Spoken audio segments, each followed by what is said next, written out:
Karena kondisi saat itu darurat, maka Belanda dengan memaksakan para pejuang kota Bondowoso saat itu dimasukkan secara paksa. Yang mereka menjerit-jerit kepanasan, ini ditutup rapat.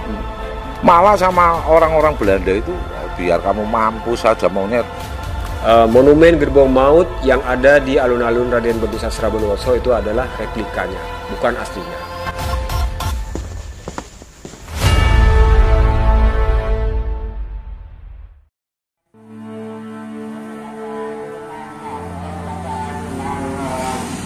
Perjuangan merebut kemerdekaan Indonesia mengobarkan semangat di seluruh tanah air, salah satunya di Kabupaten Bondowoso, Jawa Timur.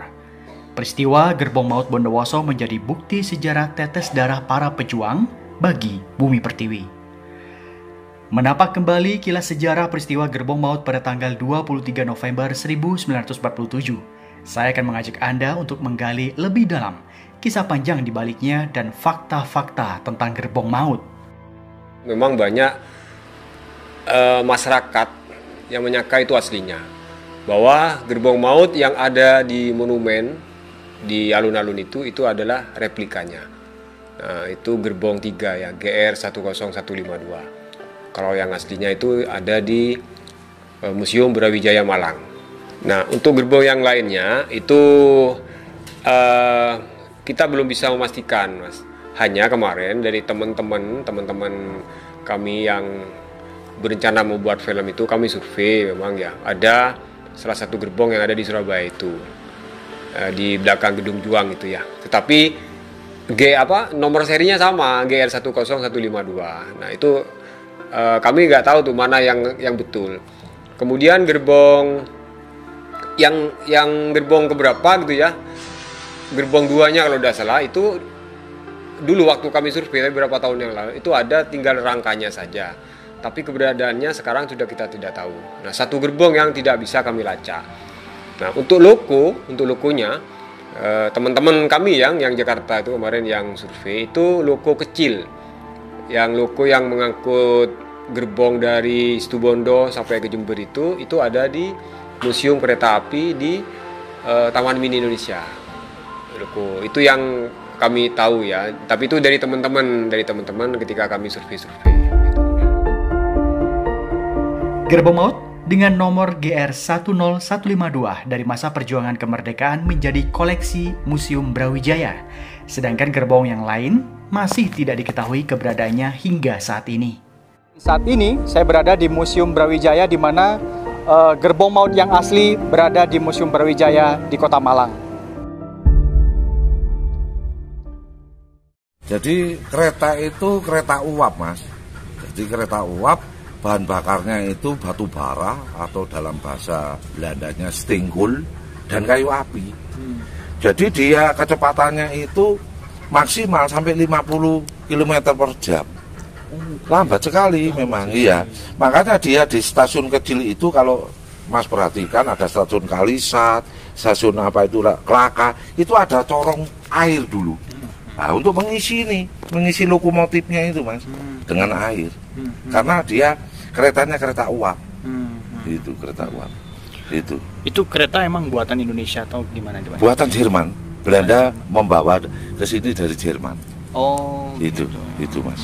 Itu. Jadi kalau sampean pelari cepat bisa sampean kejar. Bisa dikejar.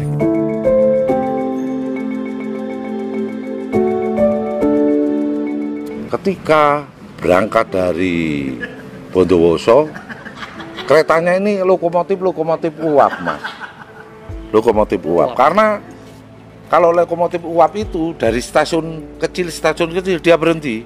Jadi dari Bondowoso ke Kalisat. Nah, Kalisat ke Jember. Ke Jember dia berhenti. Dari Jember ke Lumajang dia berhenti. Lumajang Kelaka. Kelaka terus stasiun kecil.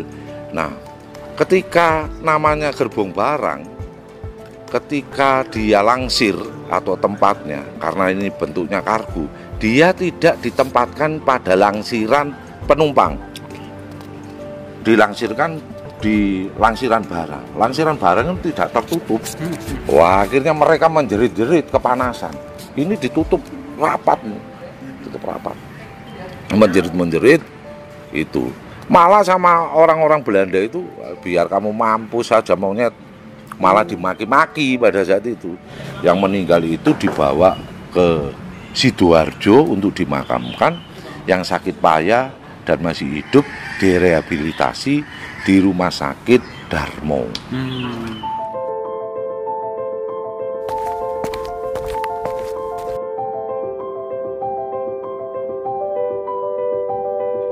Gerbong Maut berada di museum itu sejak diresmikan. Jadi pada saat itu peresmiannya tahun 1968. Gerbong Maut pada saat peristiwa pengangkutan para pejuang dari kota Bondowoso ke Surabaya, saat itu ada 3 gerbong. Dan yang sekarang ada di Museum Brawijaya 1 gerbong yang masih asli. Terus yang kedua, sampai sekarang belum tahu keberadaannya, entah di mana. Karena saat itu para pejuang arek-arek Surabaya tidak mengurusi gerbong, tapi yang diurusi adalah rekan-rekan yang sudah meninggal, yang sakit, itu yang lebih diutamakan. Kalau ini adalah gerbong barang, jadi kalau kita lihat di dalam itu tidak ada tempat duduknya, jadi los seperti mobil truk. Nah, memang spesifiknya untuk mengangkut barang, karena saat itu bangsa Belanda mengangkut segala hasil bumi para milik bangsa Indonesia, ya, istilahnya upeti dan bahkan pajak itu baik dari tanaman, dari kebun itu disetor ke Belanda, dan ini adalah alat untuk mengangkut hasil-hasil kebun tersebut. Karena kondisi saat itu darurat, maka Belanda dengan memaksakan para pejuang kota Bondowoso saat itu dimasukkan secara paksa ke dalam 3 gerbong. Diakuinya gerbong ini menjadi benda cagar budaya pada saat Gubernur Jawa Timur dijabat oleh Bapak Soekarwo. Nah, itulah. Jadi makanya tidak mudah untuk memindahkan gerbong maut.